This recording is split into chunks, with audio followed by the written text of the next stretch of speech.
చేశాను సార్. అది మేబీ ఎందుకంటే మీరు ఈ మొదటి సినిమా తీశారు, కొంత ఎమోషన్ అయ్యారు. మరి రాబోయే తరం కూడా భయపడతారు కదా, సినిమా ఇండస్ట్రీకి సంబంధించి ఇప్పుడు కొత్త కొత్త తరం వస్తుంది, ఎలాంటి బ్యాక్గ్రౌండ్ లేకుండా వచ్చి సెన్సేషన్ చేసేవాళ్ళు కనిపిస్తున్నారు. కానీ మీరు అలా ఎమోషనల్గా ఫీల్ అవటం అనేది మరి కొంతమందిని అధైర్యపరచడం అవదా? లేదు, అధైర్యపరచడం అవ్వదు సార్.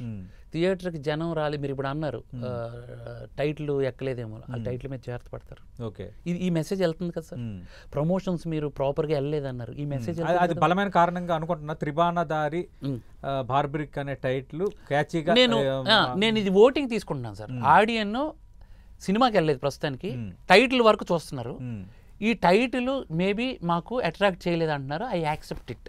ఇది నేను వచ్చే డైరెక్టర్లకి చెప్తున్నా, మీరు ఆడియన్కి వాళ్ళకి క్యాచీగా ఉండే టైటిల్ పెట్టండి. మీరు వాళ్ళకి భయం ఎందుకు? మీరు సూపర్ కంటెంట్ ఇవ్వండి, 100% చేస్తారు.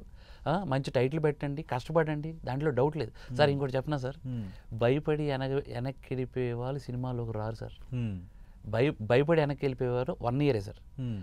2-3 సంవత్సరాలు ఇక్కడే ఉన్నారంటే వాళ్ళ జీవితంలో వెనక్కి వెళ్ళరు సార్. ఓకే, ఇది ఏంటంటే ఒక రకమైన డ్రగ్ సార్ సినిమా. మరి మోహన్ శ్రీవత్స నిలబడతారా, వెనక్కి వెళ్ళిపోతారా, మళ్ళీ శ్రీకాకుళం వెళ్ళిపోతారా?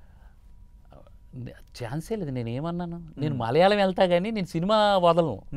నేను మలయాళం ఇండస్ట్రీ వెళ్ళి మలయాళంలో మంచి థ్రిల్లర్ కంటెంట్ చేసుకొని మళ్ళీ ఎక్కడ రిలీజ్ చేసి ఏది డబ్బింగ్ చేస్తే అప్పుడు మలయాళం సినిమా ఎరగొట్టేశారు అన్నప్పుడు మీరు ఎవరో మీలాంటి వాళ్ళు ఇతను మోహన్ శ్రీవత్స లాగా ఉన్నాడని పిలిస్తే అరే ఇతను మన తెలుగు డైరెక్టరేనా అని అనిపించుకుందామని ఛాలెంజ్ చేశాను. బట్ కానీ నేనేమి మీరు అన్నారు మలయాళం సినిమాలు అయితే ఎగబడి చూస్తారని అన్నారు. అవును, బ్యూటిఫుల్ కంటెంట్ చేస్తాను. మరి అంటే ఇప్పుడు మలయాళ సినిమాలు చూస్తారంటే మలయాళ సినిమాల్లో బ్యూటిఫుల్ కంటెంట్ ఉంది, సస్పెన్స్ థ్రిల్లర్ ఉంది, లో బడ్జెట్లో సినిమాలు కూడా రెడీ అవుతున్నాయి. 100%. అంటే చూసే కంటెంట్ లేకపోతే ప్రేక్షకులు చూడరు కదా రిపీటెడ్గా. 100%. నేను అదే అంటున్నాను సార్, కంటెంట్ ఉందా సార్. మీరు ఈవినింగ్ సినిమాకి వెళ్ళండి సార్, టికెట్స్ పంపిస్తాను.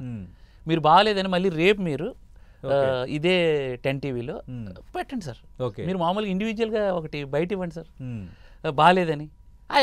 నాకు అర్థమైపోతుంది, నేను అదే అంటున్నాను నేను. ఓకే, సో సినిమా ఇప్పుడు ఎగ్జాంపుల్ నేను ఇంకో దగ్గరికి వెళ్ళాను సార్, ఈరోజు సినిమాకి వెళ్ళాను. చాలా మంది బెంగళూరు నుంచి కాల్ సార్, సార్ మీ వీడియో చూసాకే నాకు సినిమా తెలిసింది, నేను సినిమాకి వెళ్ళా, extraordinary film sir.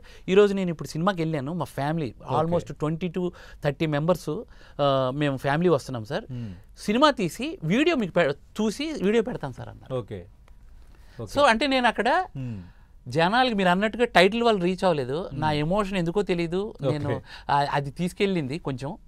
I'm so happy, but I'm really sorry. నా మీద దయ అయితే చూపించకండి, నా మీద దయ అయితే అంటే సార్ మీ మీద దయలేదు కానీ మీరు రిజల్ట్ మీదో లేదంటే ఒపీనియన్ మీద బాధపడడం వేరు. చెప్పుతో కొట్టడం అనేది ఎవరికైనా ఎమోషనల్గా కనెక్ట్ అయ్యేది. అది అంటే ఒక ఇంత పెద్ద డైరెక్టరు 2.5 సంవత్సరాలు కష్టపడితే ఇలాంటి రిజల్ట్ వచ్చిందా అయ్యో అని, అది దయ కాదు, మా ఒపీనియన్ సార్. ఇదే విషయం నేను చెప్తూ కొట్టుకుంటానే ఛాలెంజ్ చేసే సినిమాకి రమ్మని. నేను ఎప్పుడైతే సినిమా జనాలు ఎలాగో థియేటర్కి వెళ్ళట్లేదు కాబట్టి పక్కన పెట్టేద్దాం, బట్ అందరి దృష్టి ఏముంటుంది, ఇది చెప్తూ కొట్టుకుంటామని ఛాలెంజ్ చేశాడు. తర్వాత శుభ్రంగా సినిమా ఎవరు చూడలేదని చెప్పి కామ్గా ఇంట్లో పడుకున్నాడు అని అనుకుంటారు సార్. నేను ఏదైనా నాకు నేను మహాభారతం కానీ లేకపోతే ఇవన్నీ చదువుకుని నేర్చుకుంది ఏంటో తెలుసా సార్, మాట ఇస్తే మాట మీద నిలబడటం, ఒకరికి చెయ్యి చాపి బతకటం ఇష్టం ఉండదు. ఇంకోటి అప్పు చెయ్యను నేను, నా దగ్గర 10 రూపాయలు ఉంటే 10 రూపాయలతో ఎలా బతకాలో నేర్చుకున్నాను. ఇవన్నీ నేర్పించేశారు. సో అందుకే నేను వచ్చి నేను నా వైఫ్ విషయంలో నేను ఏడ్చాను కానీ, నా వైఫ్ ఇంత ఏడ్చాను కానీ నేను ఛాలెంజ్ చేశాను సార్. చెప్పుతో కొట్టుకొని నేను ఛాలెంజ్ చేశాను, నీకు మళ్ళీ మీ దగ్గరికి వస్తా అని. రైట్, అది